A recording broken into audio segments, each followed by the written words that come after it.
Be quiet. Here we go. We're doing a walk around. We're just finishing up. We're at Mercedes-Benz of St. Charles in St. Charles, Illinois. And this shows you the finished job.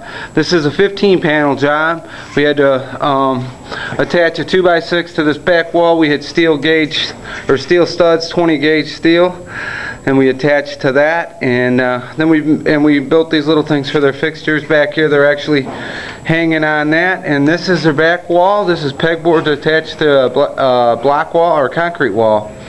And that's all their cables and test harnesses over there.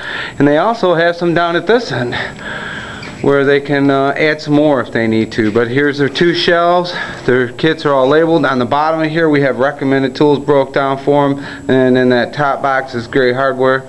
These are boxes we actually purchased for them and they're going to reimburse us for.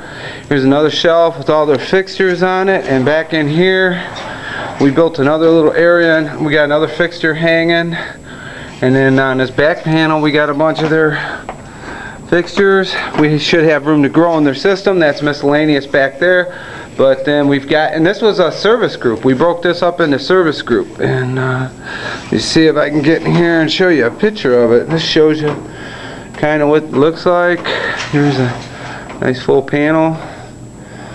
And with that, I think we're going to shut it down. We're heading down the road, and it is 11 o'clock on Tuesday, and we're just wrapping up a 6-day job. Beautiful facility. We work for Craig out here. Steve was a service director, and Craig was the service manager. So with that, I think I'm going to shut her down. We're going to thank God for his help and thank Toolwork for the job. With that, we'll shut her down.